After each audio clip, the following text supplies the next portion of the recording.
You are listening to True and Scary. I am Joseph, your host. We are starting off season 2 with serial killers. Our episode this week, Ted Bundy. Let's go to the phone lines now and talk to a caller, actually an Uber driver that I met. Here's his story.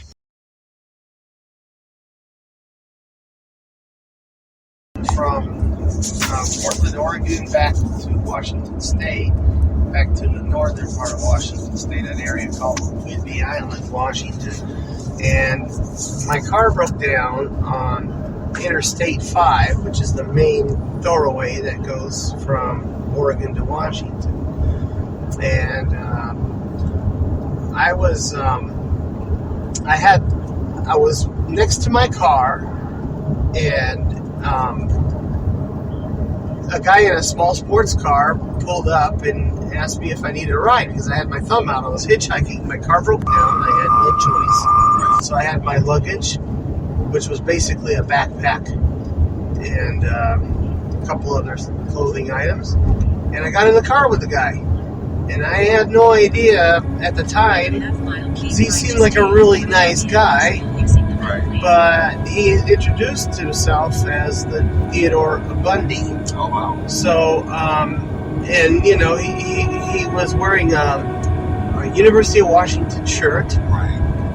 And so I asked him if he ever attended college, and he was talking about being a lawyer and, you know, going to school and that he's doing a startup business in Seattle. So he was in the Seattle area trying to do a startup business.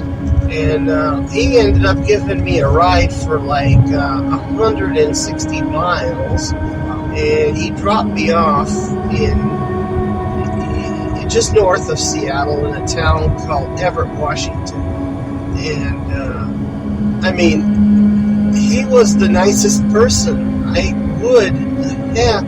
look back on that and I was dumbfounded to find out when like 10 years later that he was the guy that did all that. Right.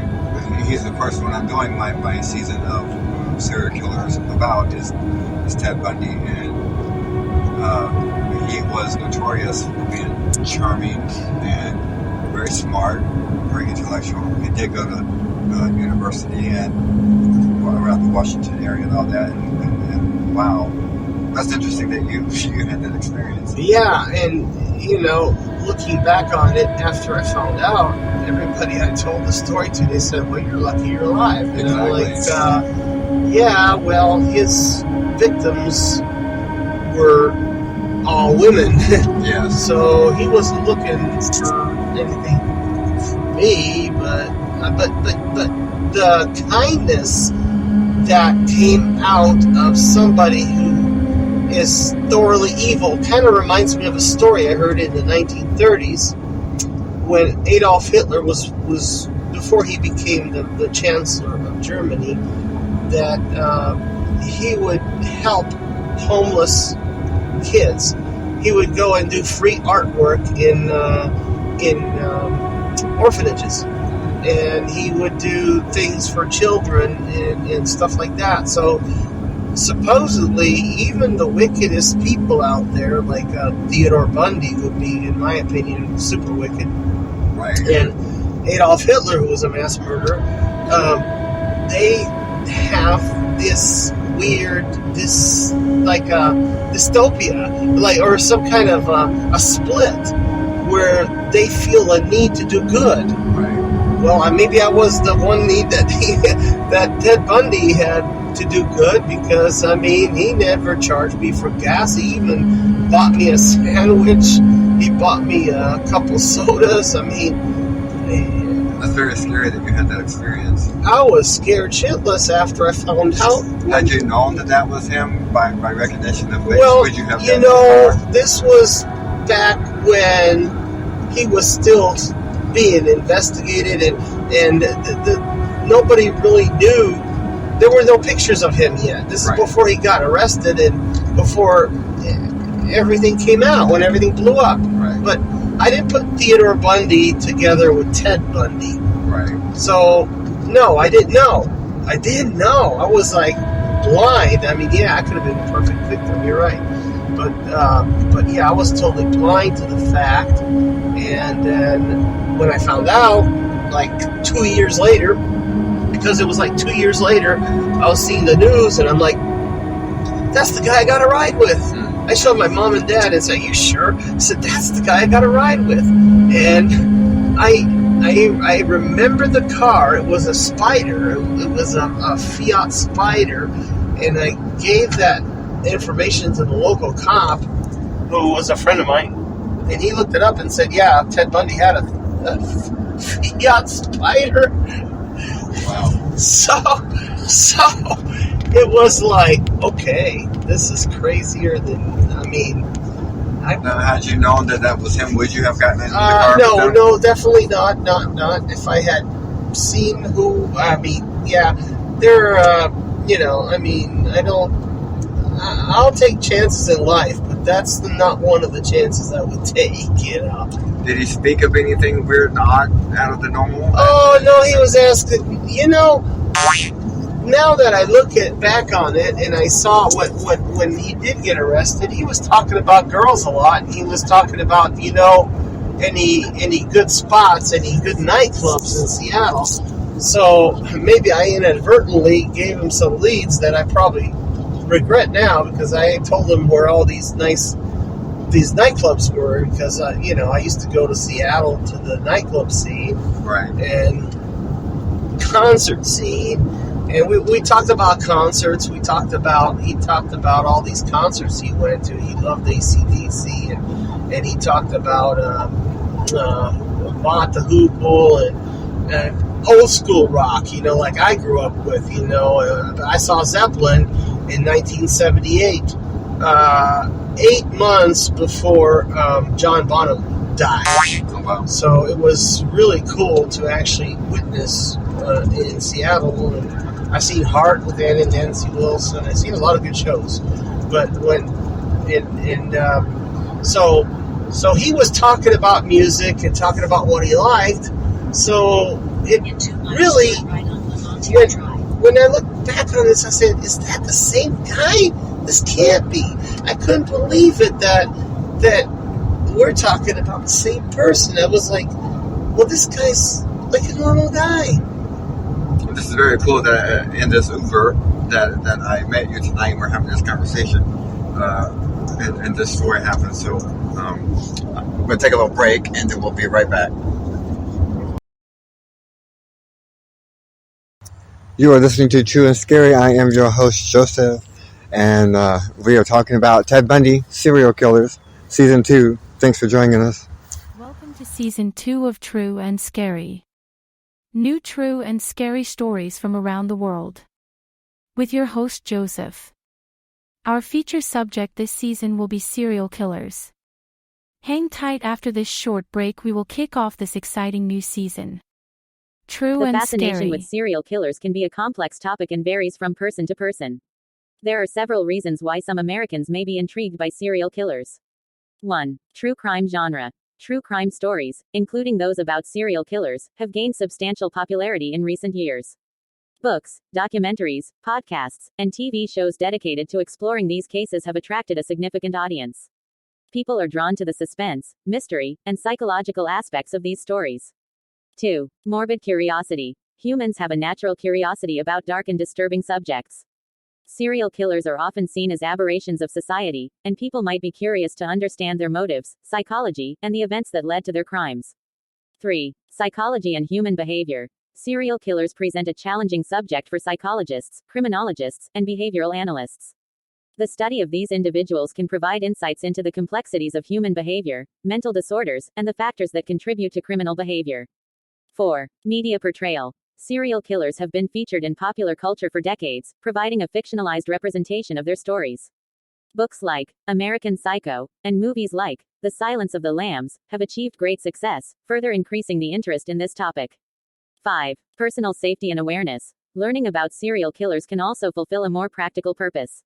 Some people may have a desire to understand the methods and patterns of these criminals to protect themselves and their loved ones. However, it's important to note that not all Americans are fascinated by serial killers, and different individuals may have their own unique reasons for finding this subject intriguing. You are listening to True and Scary. I am Joseph. Let's get back to our Uber story here. Okay, you can continue. I just gotta have a pause for the call. Oh, can I? You're good. Yeah. So what happens next is, I'm thumbing through all these articles after he gets arrested, and they find out that at the same time that I was in getting that ride, and right around after I got that ride, there were two girls that ended up missing in that area, the Seattle area. Oh, wow. And that was probably right after he dropped me off, I would imagine within days. Because, that's what he did. He'd go to nightclubs and he'd pick people up, and that was it, Did you let anybody know that you met him after the fact? Well, yeah. I told everybody. After I saw the articles come out with Ted Bundy on there. Mm-hmm. I'm like, I told all my friends that they all thought I was crazy. I said, nah, come on, you were with Ted.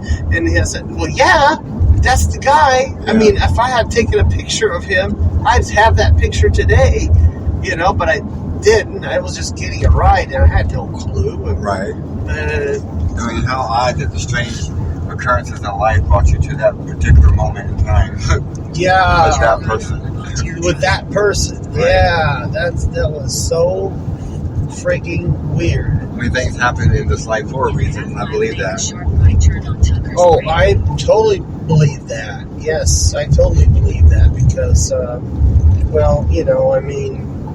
there's a reason for everything. That's why I never hitchhike, and I never will. There's a lot of people who have disappeared doing that, and I guess I count my blessings. I was lucky. Yeah, you got real lucky. Well, that was a fabulous story, and we're running out of time here, but thank you for sharing that. Yeah. You're welcome. And you're listening to True and Scary. I'm Joseph, and we'll be right back. You are listening to True and Scary. I am Joseph, and we're going to take a quick break. We'll be right back. Welcome to Season 2 of True and Scary. New true and scary stories from around the world. With your host Joseph. Our feature subject this season will be serial killers. Hang tight. After this short break, we will kick off this exciting new season. True and Scary. Title: Unmasking Ted Bundy, the Mind of a Serial Killer. Welcome to Unmasking Ted Bundy, the Mind of a Serial Killer, the podcast that delves into the twisted life and crimes of one of the most infamous murderers in American history. I'm your host, Your Name, and in this series, we will explore the dark and disturbing world of Ted Bundy. In this episode, we take a look at Bundy's early life and try to understand the factors that shaped him into a murderer. From his seemingly normal childhood to his struggles with identity and relationships, we examine the early warning signs that may have foreshadowed his violent path. Ted Bundy's charm was legendary, allowing him to manipulate and lure his victims into his deadly web. We analyze Bundy's ability to present a likable and charismatic facade, exploring how he was able to evade suspicion for so long, and the impact his charisma had on his victims and those who crossed his path. How did Bundy select his victims? What motivated him to commit these horrific acts? In this episode, we delve into Bundy's dark fantasies and obsession with power, control, and violence. We also examine his evolving modus operandi and the patterns that emerged throughout his killing spree. Bundy eluded capture multiple times, leading to a drawn-out and elaborate investigation spanning across states. We investigate the dogged efforts of law enforcement, the breakthroughs that eventually led to his capture, and the shocking revelations that came to light during his trial. In the final episode, we go deep into the psychology of Ted Bundy, attempting to understand the mind of a serial killer. We consult experts in criminal psychology and forensic psychiatry to dissect his motivations, behavior, and the unique characteristics that made him such a chilling figure in true crime history. Thanks for joining us on this journey into the twisted mind of Ted Bundy. This podcast series aimed to shed light on the darkness, helping us better understand the motivations and psychology behind his heinous acts. Remember, by studying the past, we can hope to prevent such horrors in the future. Outro music fades in. Post. If you found value in this podcast, don't forget to subscribe and leave a review. Stay tuned for more episodes that explore the mysteries and psychology of other notorious criminals. Until next time, stay safe and curious.